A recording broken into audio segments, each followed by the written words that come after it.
do want to welcome you to this 9th Our Town. And this program is being simulcast into the other room. So I would like to welcome again the people who are in the other room who do get to eat and drink.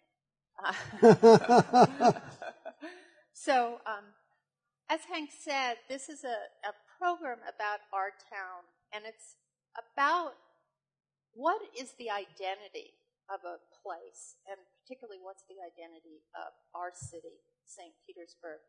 And we've had a variety of guests and topics that we've discussed. We've discussed the newspaper, St. Petersburg Times, which is now the Tampa Bay Times, because a newspaper shapes the identity of a city.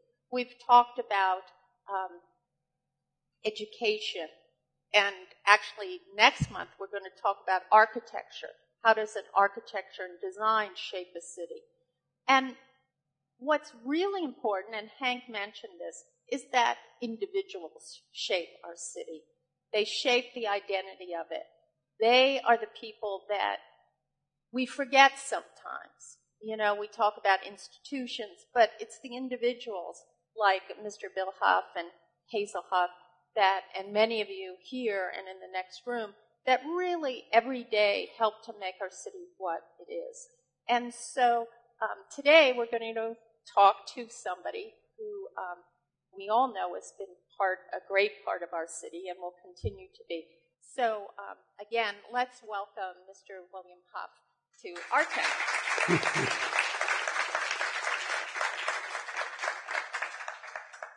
So I'm going to start the way I always start. So will you tell us how you came to be in St. Petersburg?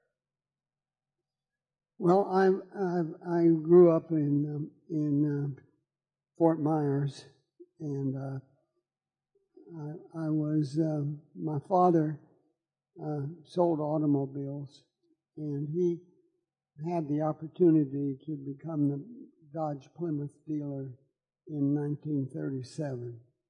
And so we moved here for that purpose. And we lived on 40th Street and 2nd Avenue South, which at that time, St. Petersburg had trolleys.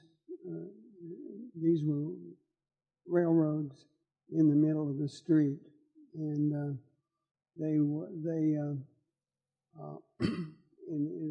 we had. I remember distinctly going on the trolley car from the YMCA, which I attended, and where was that YMCA? Well, it's at 5th Street or 6th Street, I think, on 2nd Avenue South, and it's still the same building that was existing at that time, and it's been shut down for 20 years because it's not a very convenient building to be able to sell. There's no parking, and there's you can't create parking. But for you, it was a big part of your life as a young man. Yes, it was. And I remember going west on the trolley, and we would get up. We would go over the Goose Pond, which is now Central Plaza.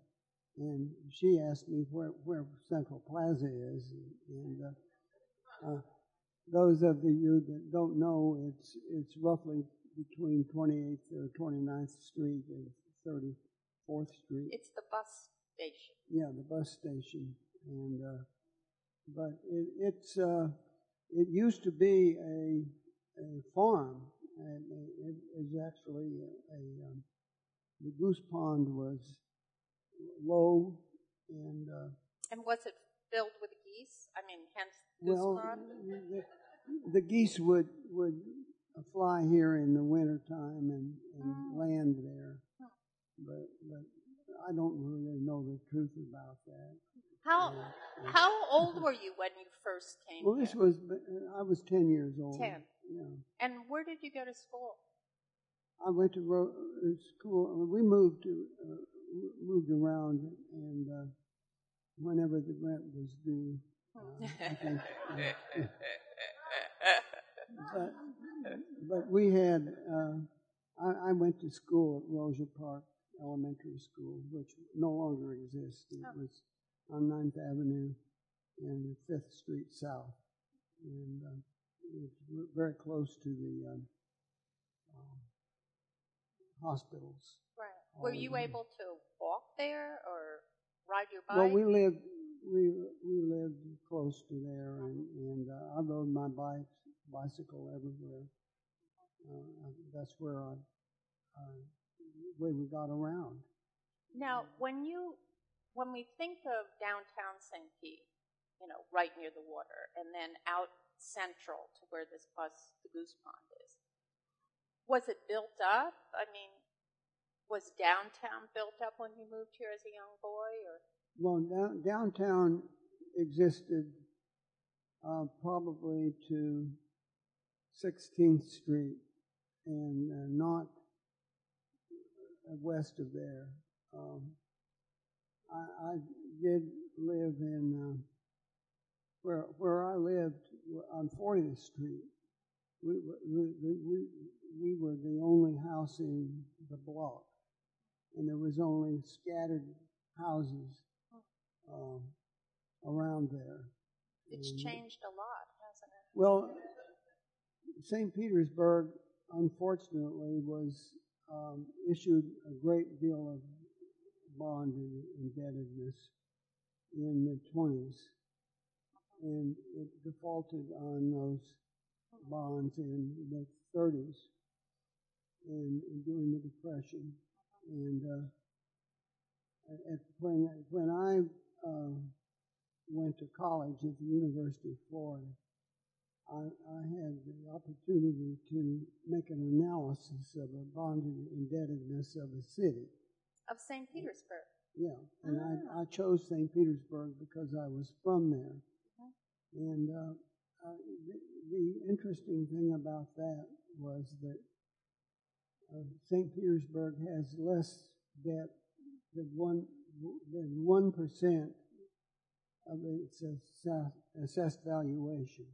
In other words, if you pick the assessed valuation of St. Petersburg today, the bonded indebtedness of St. Petersburg is less than 1% of its debt, of its revenue. No, of its assessed valuation. Now, at the time that I made this analysis, which was in 1948, the bonded indebtedness was 100% of the assessed valuation. In 1948, or was that in the 20s or 30s? No, it was in 1948. Really? And that was because of defaulting on the municipal bonds. And they had a large debt. And what was the consequence of that? How did that affect the city? Well, the city has been very much more conservative, and the laws were changed also. The state legislature made it harder to issue bonds, and the city paid off its debt, and it has issued more bonds. When did it pay off its debt? Well, it's never paid off because it's paid off those bonds that were outstanding then, but they've issued new bonds from time to time. Maybe we should say, because probably a lot of people don't know this, but that what you specialized in your business was municipal bonds. Yes, and you're an expert in this area. Well, if there's an expert, You're probably in. am. Mm-hmm. Yeah. So before we talk about what exactly is a municipal bond and why you find it so fascinating, how is it that you chose that direction in your life? Well, I was very lucky because I learned in the University of Florida. I had a professor there who had been in the bond business and understood bonds, and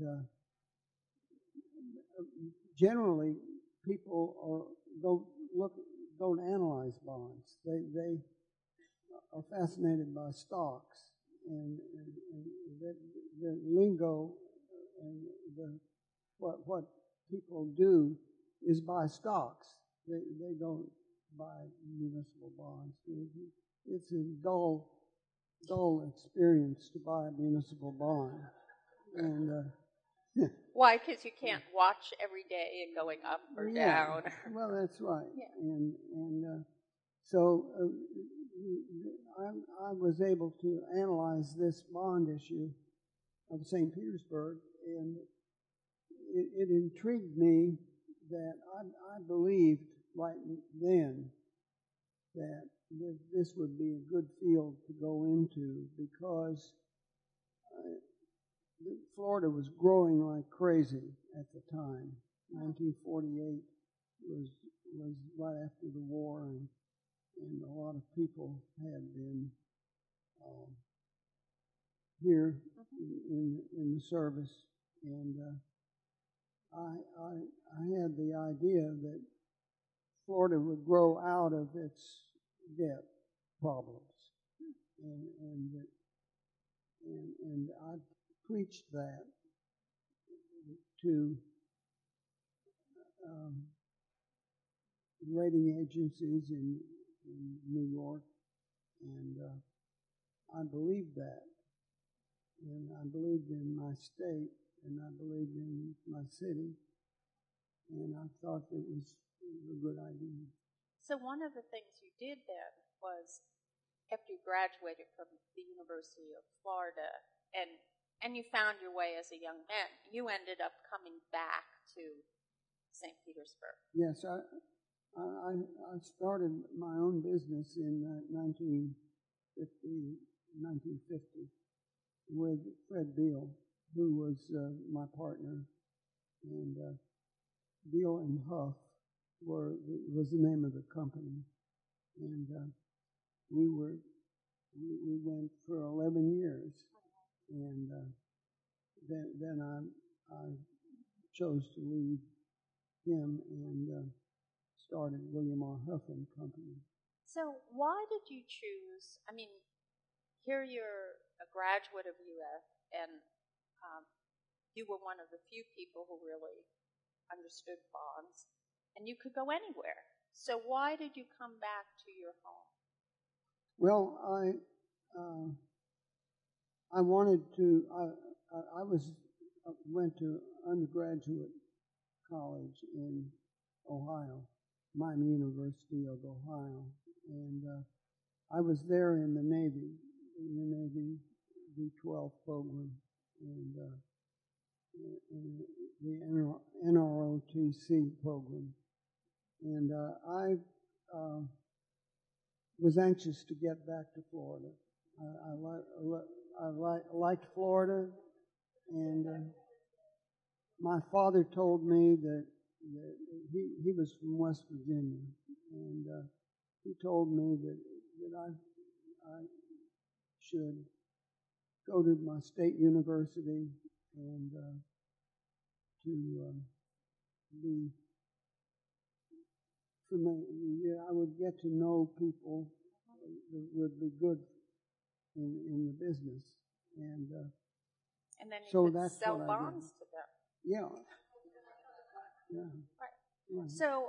So you come back to St. Petersburg, and are you by yourself? Are you married, or? Well, I married Hazel in 19.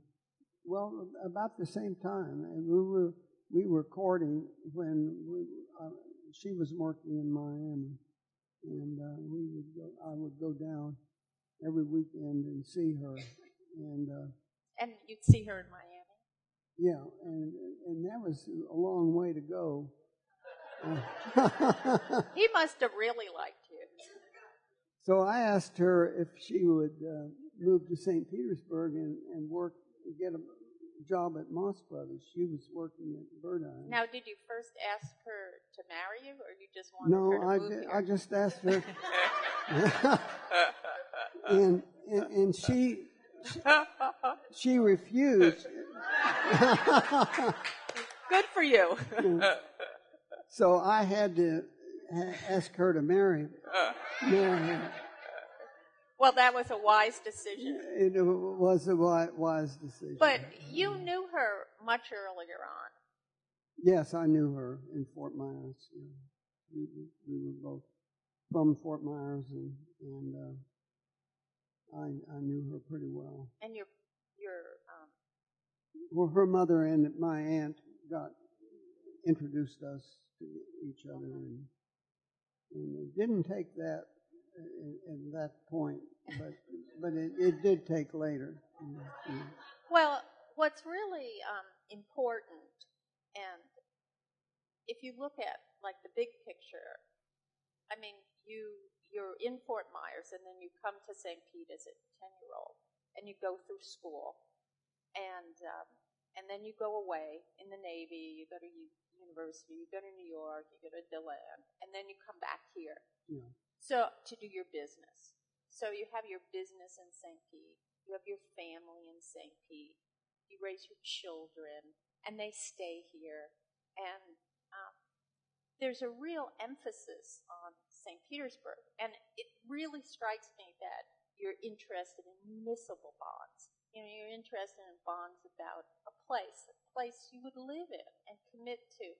And that really is telling about you. And I'm wondering about how that comes about. And one of the things I have to say, I had a discussion with your daughter, Susan, and she mentioned to me that the Boy Scouts were important to you as a young man. So could you talk about that? Why that time in the Boy Scouts and what you learned there?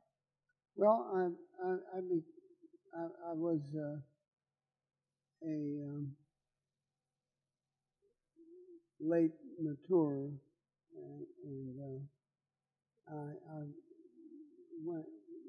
belonged to the Boy Scouts, and I was younger than most of my peers.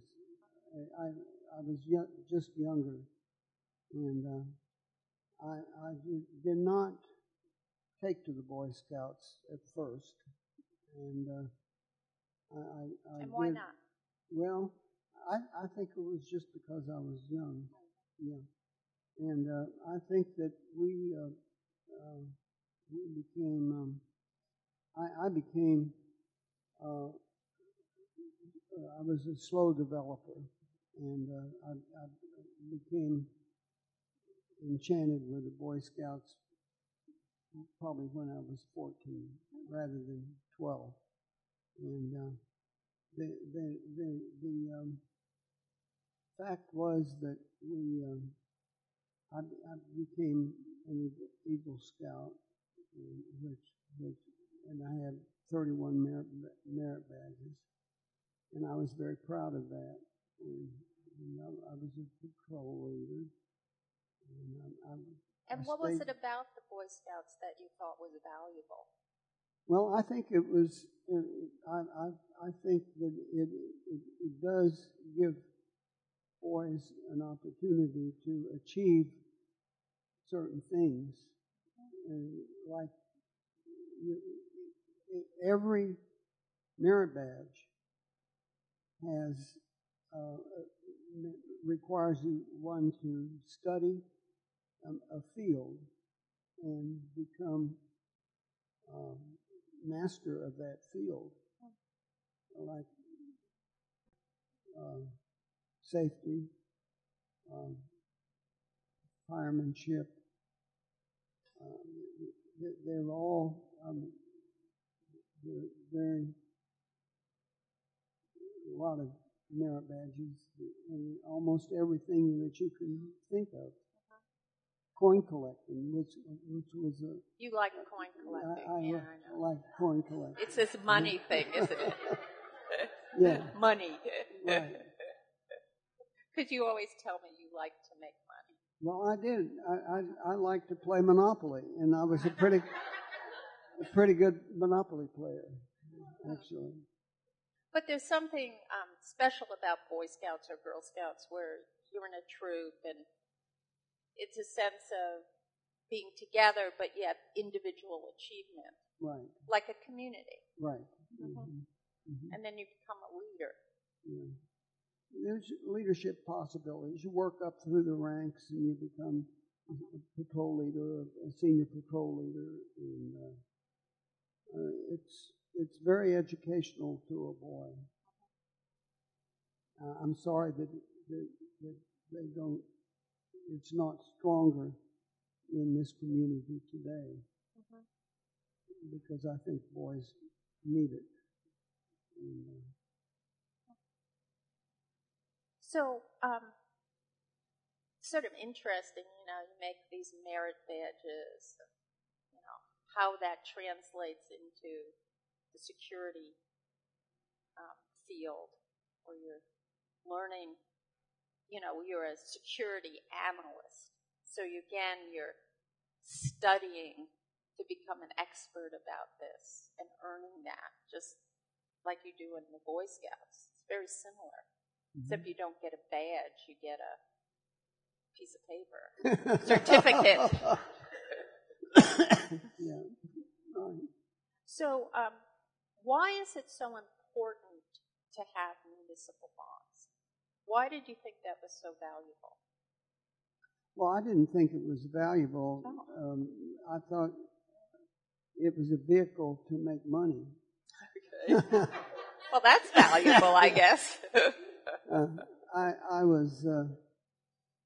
I believed in, I thought that the merchandise that I was selling was good merchandise. And I did sell it to individuals, but most of our business was wholesaling and to institutions and wholesale. For example, when we were starting our firm, in the first 20 years of our existence as a firm,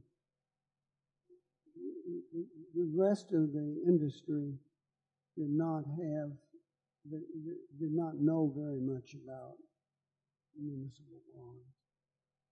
They did not know anything about Florida bonds, and they were mostly the New York Stock Exchange firms consisted of Merrill Lynch and Thompson and McKinnon at that time in St. Petersburg, for example. And they would buy and sell to us, buy from us and sell to us their bonds. And if they had a block of bonds for the bid, they would come to us if it was a Florida bond, because we specialized in that and made a practice of having the strongest fair bid, and had a big inventory of blocks of bonds for what we called retail, and that was for individuals. And you were very successful at that. Yeah, we were very successful. So did you have competition? I mean, if you were so successful, why didn't other people do that? Well, we tried to win every deal, and we didn't like for anyone else to win a deal. And that way we. Well, that's what everybody wants. We kept them away from us. But how did you do that? I mean, you can't just say. Well, we had to lose money sometimes by bidding too high for a bond issue. How does a bond issue really work? So suppose that this is just a hypothetical. This is not true. Suppose that the city wanted a bond issue to build a pier. How would you do that? Well, you would have to get a source of revenue. If it's ad valorem taxes. I don't know what that means. Well, ad valorem taxes is taxes on your property. It has to be voted in Florida, and people don't like to vote for bonds because they don't want to pay taxes, and so you have to have a revenue stream. You have to pledge water and sewer. You can pledge water and sewer for waterworks or sewer improvements, or you can. But for the pier, you would have to have a revenue stream that was convincing to the rating agencies. And it could come, I mean, this is all hypothetical, but it could come from property. That's a revenue stream if you had a percent of property tax. But that would have to be voted. Yes, I understand that. Yeah. But if it were, that would be your revenue stream. But in Florida, most cities and counties don't do that anymore. Oh. Why not? Well, because there's not very much feasibility. There's no revenue stream available to pledge on the pier. You couldn't convince the market that the revenues would be in the pier. So does St. Petersburg now have any bonds? Well, yes, it does, and it's issued bonds for the pier already. And it has money in the bank for that. It's got the ability to sell bonds. And it's got a lot of ability. The city of St. Petersburg is very conservative, and it's AA rated. Is that the highest rating, AA? Well, AAA, but the United States is AAA minus. And are there any cities in the United States that are AAA? Yeah. I think Cincinnati, maybe, and Boston. Most of the eastern mega cities, I used to try to convince Moody's and Standard & Poor's that they should rate Florida bonds better than eastern cities in like New York and Boston. And it so happened that I was right. I was right because in 10 years, 20 years later, New York was barely hanging on with its bonds, and actually one time almost defaulted. And so if you were to tell Moody's or Standard & Poor's to increase the bonds here, what reasons would you give? Well, the Florida had was growing rapidly, and it was growing with retirees. And what they live on Social Security. So what better security is that there than Social Security? So when you look at Florida now, I know you don't do municipal bonds anymore. You're now a wealth management person. Yeah.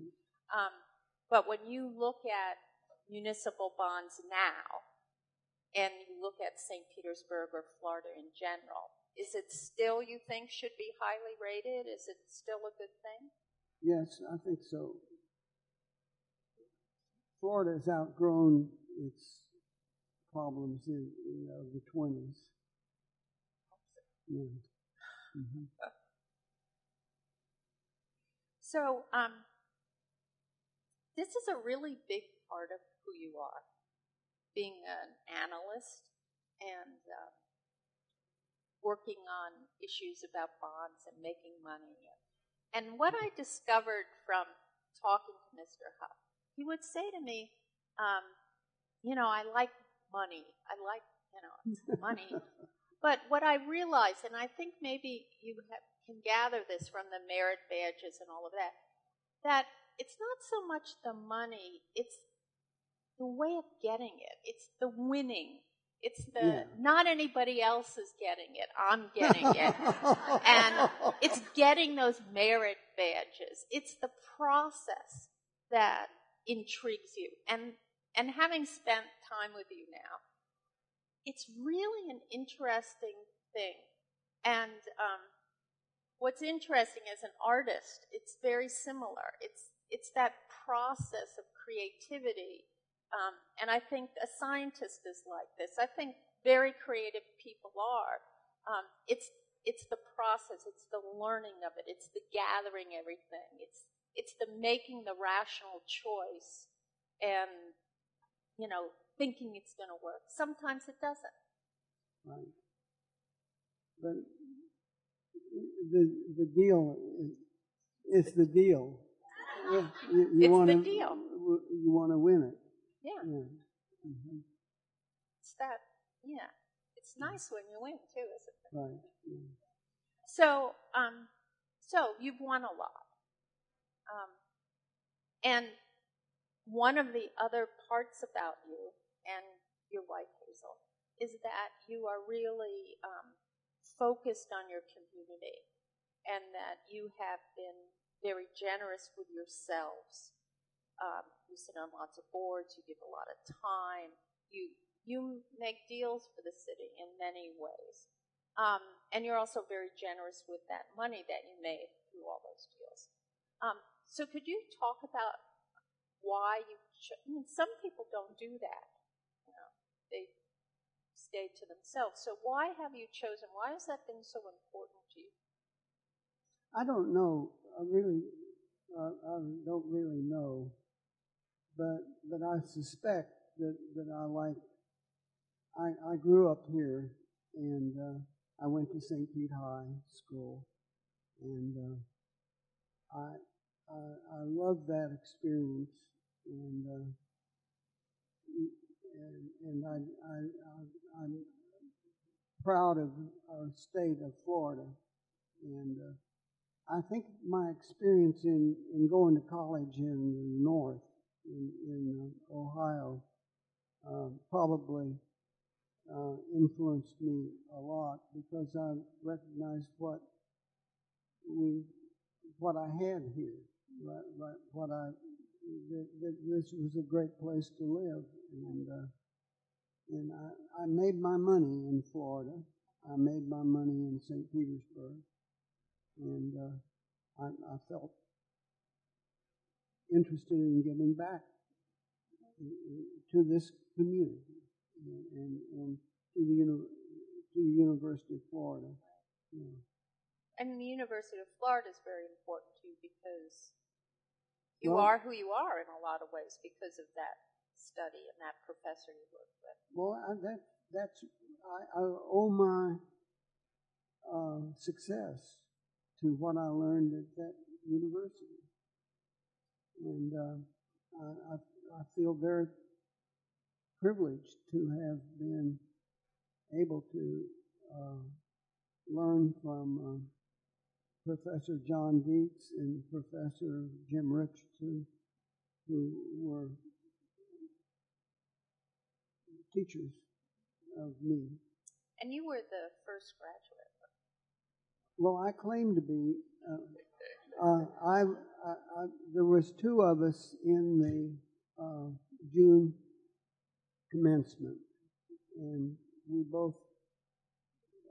This was the first time that University of Florida gave out an MBA degree, And I was the first one in line because the guy, his name was Timberlake, and Hough comes before that in the alphabet. Yeah. But I was shot down 2 years ago.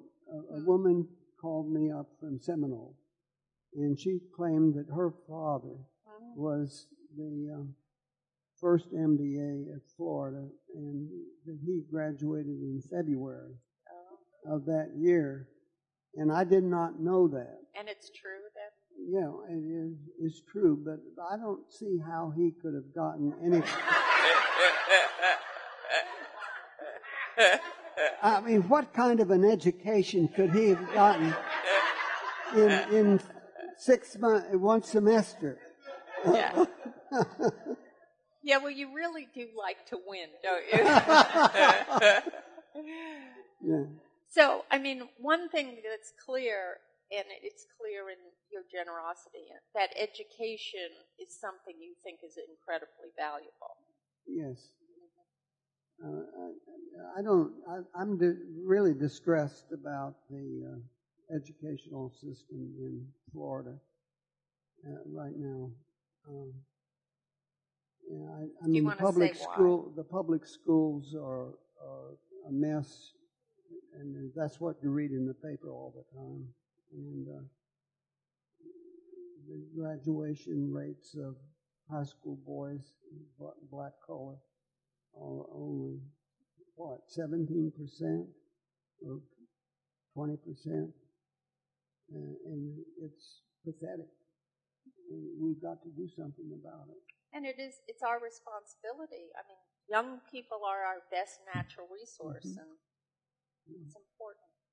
And, well, I do know that your education was, it's maybe from high school to when you were in the Navy and onwards. Now, the other major area where you put your time and your effort and your money is in the arts. And I know that that's a passion for both of you. And could you say why you think the arts are so important? Well, I'm looking at Hazel. I think that beauty is important, and I tend to think about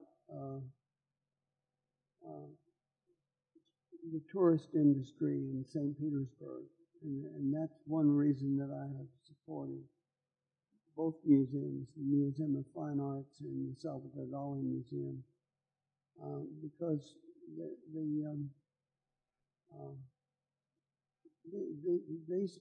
these museums draw a very fair percentage of the tourists to this community. And unfortunately, the city fathers don't seem to appreciate that, and they're not giving money to the museums that they should give. And so you see the arts in St. Pete as an important economic driver. Yes, I do. And so if we talk about this museum, since we're here, and I do know that Eckerd, the director of the Fine Arts Museum, is here. So we have two exemplary institutions. But since we're here, we'll talk about this museum.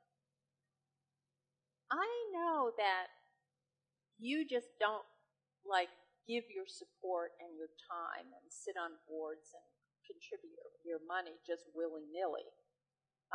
So what is it about this institution, just to take an example? Why would you be willing to support it? Well, I like to help institutions that help themselves, and this institution has been it has a terrific gift shop, and it has very good attendance, and it is very rarely needed support from the regular community. In fact, it has not needed much at all until we built this institution here and built this building. And I was chairman of the group that solicited contributions. The capital campaign? Yeah, the capital campaign. And we were successful. And but the county and the city, I need to correct myself, because the city did give a lot of money, $2.5 million to this museum to help build it, and but they only give $200,000 a year to all of the arts. Well, not quite that much. Well, yeah, and but that's way less than they should be getting. It is the case that museums like this and the fine arts and the Morian and the Holocaust Museum, they need money to thrive, to exist, to pay their bills. And I always think it's so funny when Mr. Hough, you ask him why he likes the Dalí. It's got great art. It's the gift shop, not membership. But museums like this have development directors, and the new development director for the Dalí, Molly James, is in the front row. And it's also, so I guess I make a little pitch here, because that each of us contribute, either by being members of the Dalí or the Fine Arts or the Morian, or we be members at different levels or contribute, because it is such an important institution and an economic driver. Right. Exactly. And, I'd like to say something about giving, too. I think that people wonder why I give money away, and I'll tell you why. Because it makes I don't give my last dollar away. I still have plenty left. But I think that it's it makes me feel good to help the community and to give back, and where I have thrived and where I've made my money, and I think it's important for everybody to do that to the extent that they have the ability to do it. And I think the church says give away 10%, and I think that that's a good way of looking at it. If you give 10%, give some to the Dalí and Museum of Fine Arts, and it doesn't matter whether you give all of it to the church, but give some of it to every institution that means something to you. A good friend of mine, who is Al May, he believes in giving to the institutions that meant a lot to him and in growing up. And he gives to the Presbyterian Church. That's his church. and he gives to the Boy Scouts, and he gives to the St. Pete College. And he gave something to this because I asked him. Well, I think that's interesting, and I think true is that in a community, it's important for people to ask other people, because you do want to be asked and to sort of feel welcome and to be part of an effort. And by your asking, I mean, people, because of who you are and who Hazel is, they want to be part of that. So I want to get back to your comment about the city. Okay, I know because I remember that, and I've told you this, at Studio at 620, which is also a great art institution, we were at the mayor's, one of the mayor's debates, and you stood up and said to all of them, you know, I think the city should give $1 million right away. Are you going to give it when you become mayor? And it really struck me that time. So I want to ask you why you think the city should be giving money and not just private citizens. Well, the city of St. Petersburg has got roughly a $200 million budget. And if they can't give $1 million a year to the arts or other nonprofits, I'm just not privy to why they don't do it. I think it's politics, because the police and the firemen's union come down very heavy on the city councilmen. They give a lot of money to elect them, and we don't get a lot of money from the arts. They don't have a lot of money. They don't have money to spend on, and they're not organized either. Who's not organized? The arts are not organized according to how you need to be organized in political government. In politics, you have to give money to the elected officials in order to get their attention. You have to. So, are you suggesting that the Dalí Museum puts in its budget no political contributions? No, but no, they don't. I know that, but they don't. Well, I don't know. I think that the trustees can influence, and they do influence when they're organized, but they're not always organized to do it right. So, if I'm the city and I say to you, Mr. Hough, you know, police and firemen, they contribute to the city, but tell me why the arts contribute to the city. Well, the arts bring in, Money. They bring beauty to the public. They draw tourists. And my wife, Hazel, once remarked about the stadium, the Tropicana field. And I was involved in that financing, and I was the financial advisor on the bonds. And we were talking about it. It was very controversial even at that time. And she said it will be a good thing for the city because a lot of people will go to the stadium and enjoy it.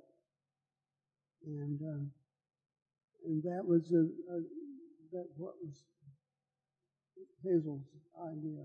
And and some of our good friends were very, very opposed to the stadium, and I was taking flack in the newspaper about it. We have a good team. Hmm? We have a good team. Yeah, finally, but after, we had. It wasn't. I only know it pretty much as a pretty good team. Well, but we had for 10 years. I had a box with which a suite, and the stadium people came to see me and asked us to renew the box, and I said, well, we had a syndicate that worked, and I said that we have a hard time. I'll put it up to the other members of the syndicate, and we'll see if they want to do it. But they didn't want to do it because for 10 years they'd been in the cellar, and the next year they won the pennant. Oh, really? You didn't win that one, I think. Yeah. I think it is. Yeah. So, okay, if you could do anything for change anything in the city, I'm giving you a magic wand, what would you do? Well, I don't think I don't know what I would do because I'm kind of tired. Okay, you don't have to do it. Yeah. Hazel will do it. Yeah. Susan will do it. But I don't think that the city needs a lot. We have. How about better public schools? Oh, we need that. But that's not the city's problem. The state's problem and the county's problem, county school district.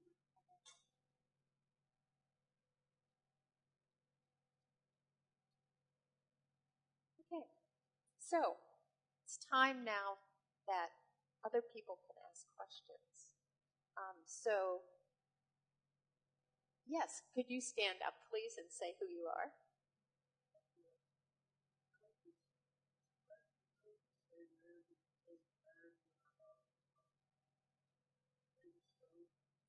Yes. Yeah.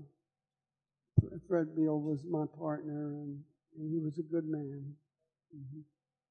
Mm-hmm. Who else has a question? Yes, could you stand up and say who you are, please?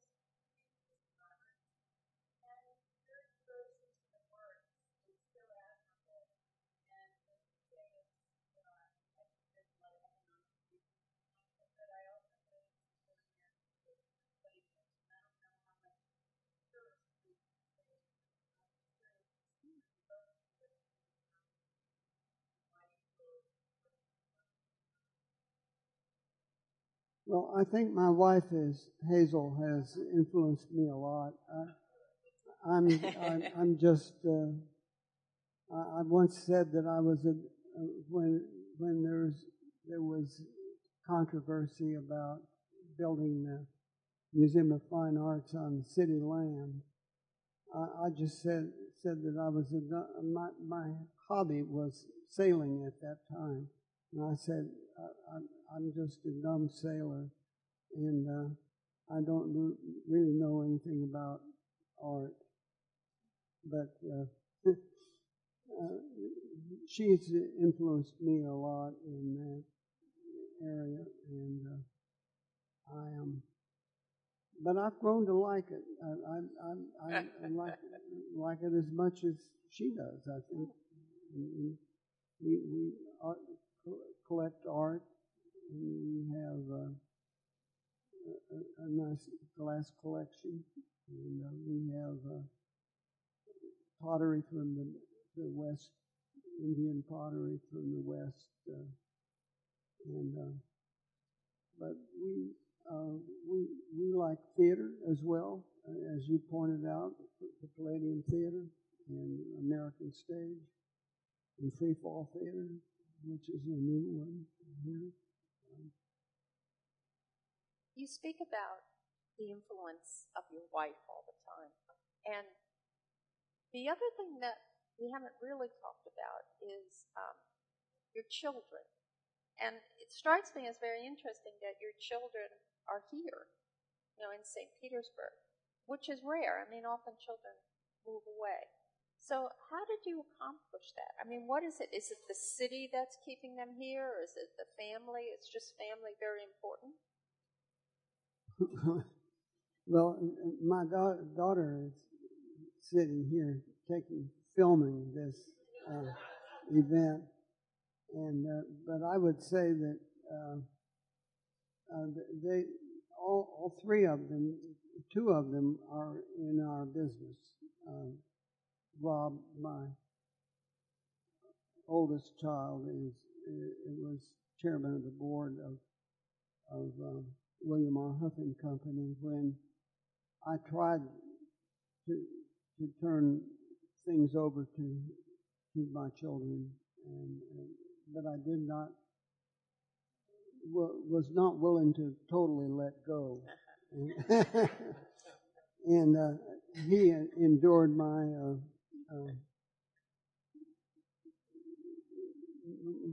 leadership. I don't know that he would call it that. Yes, that's a very nice way of putting it, I think. But we got along fine, and I gradually let him take over. And he made, and my daughter, Helen Feinberg, was, she's head of the housing department for housing bond department for RBC nationally. In other words, she's the head of the department for the whole United States for Royal Bank of Canada, and she's very competitive, as I am, and she likes to beat out Goldman Sachs and Raymond James, which is the local. They have a lot of our customers. They're very competitive with us in the bond business, and she's quite capable now. Our middle daughter, Susie, middle child, is she has a PhD in education from the University of South Florida, and she's not practicing education, but she's managing our foundation, and she is a very talented individual, and she's a singer-songwriter as well. And she takes after my wife, and she's good at singing and writing, as well as writing her poetry for her songs. And she plays. She does everything. She plays. That's so sweet. It's just so wonderful to hear a father so proud of his children. It's really wonderful. Mm-hmm. So who else has a question for Mr. Hough? Yes? Can you say who you are?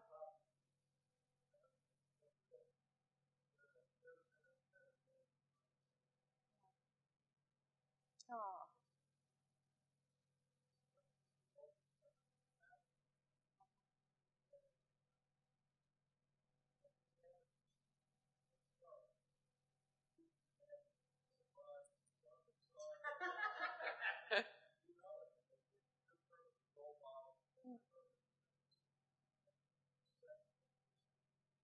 And why was he, what did he do so right?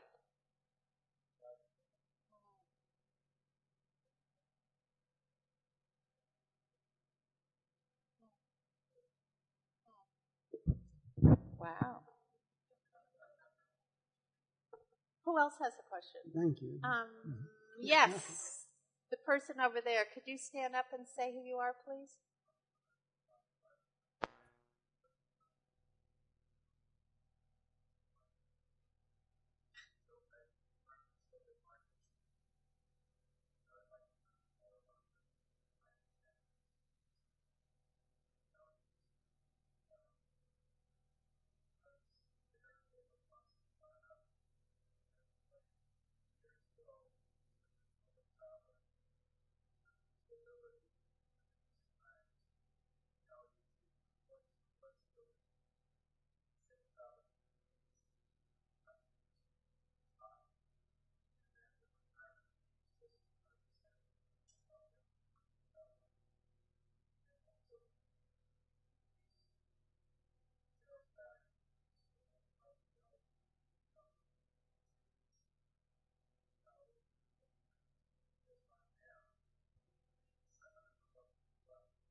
Well, I don't know of any cities or counties in Florida that are unable to pay their debts.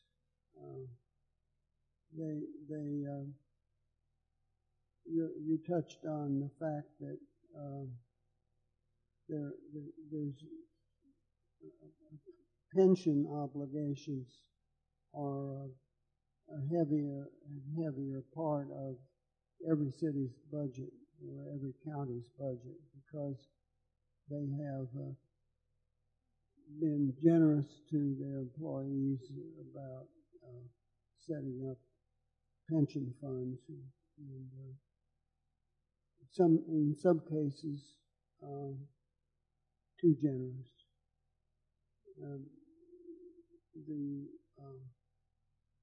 Because the private sector doesn't earn as much as many people in the municipal sector, bond sector.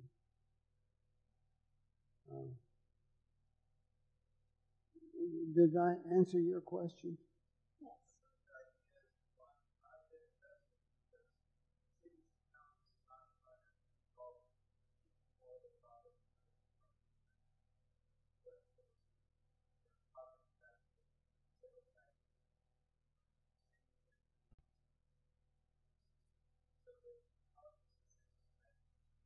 Well, there was a person, a publicist recently, a year ago, publicized a lot of information about municipal governments and suggested that municipal bonds were going to default, and they were not a good investment. But I don't believe that. I think they're very good investments. Maybe I alluded to something else in my talk that had to do with disapproving of city council members. But they do not. That does not mean that they're bad investment, because by and large municipal bonds are top drawer investments. But you have to look at what they are. I mean, if a water and sewer bond is good. An airport bond is not so good. And it has to do with the fact that corporations lease property, and industrial revenue bonds are somewhat suspect. But a purpose of a public purpose, if it's water and sewer, or if it's firemen, fire, or general obligation, those are top drawer investments. We have time for one more question. Yes, sir.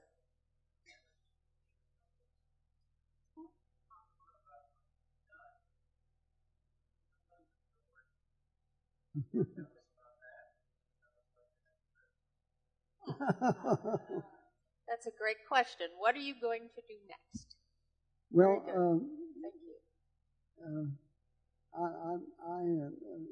Three of my associates were. Would you stand up, please? This is Miles Green, Julie Fisher, and David Henwood, and they work with me at RBC Wealth Management, and we manage portfolios. And I see a couple of clients in the room, and we have a pretty good track record, and you could do worse than giving us your money.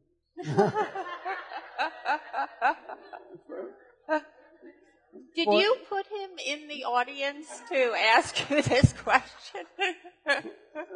He's a shill. Yeah, exactly.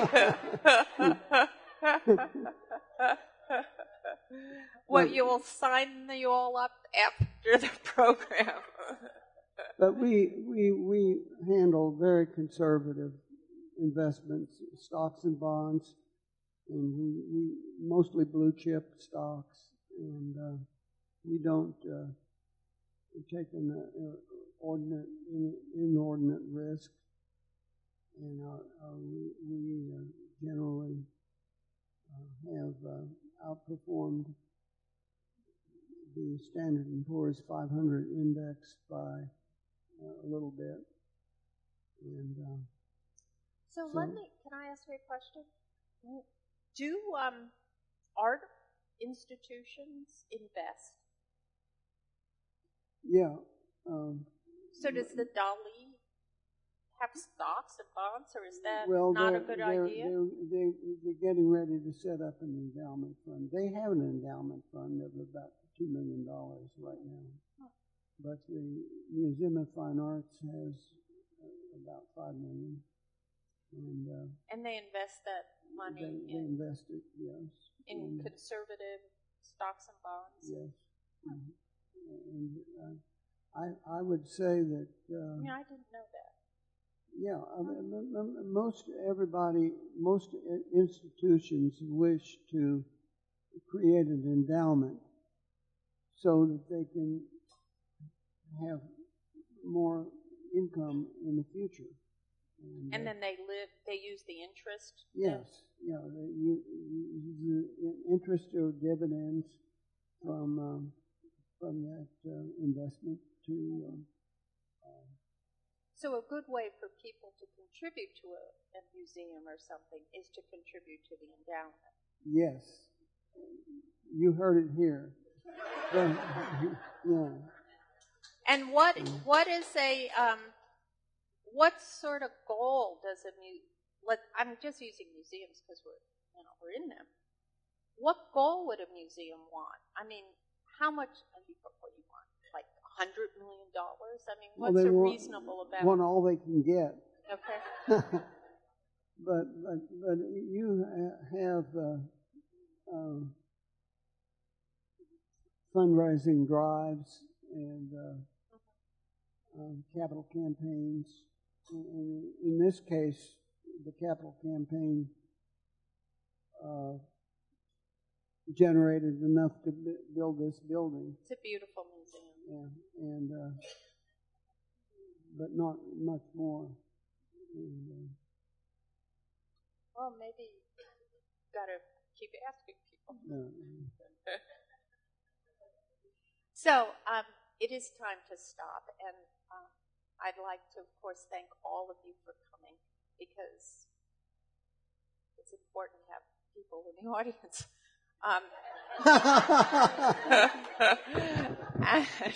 Otherwise, we'd, have a nice conversation. And, of course, I'd like to thank you and your family for coming, because you sort of don't travel alone. You have this family that's really wonderful. And I would like to thank you for your generosity and making my town such a wonderful place to live. And I'm sure that I can count on you to keep doing that. So thank you very much, and let's thank Mr. Hough.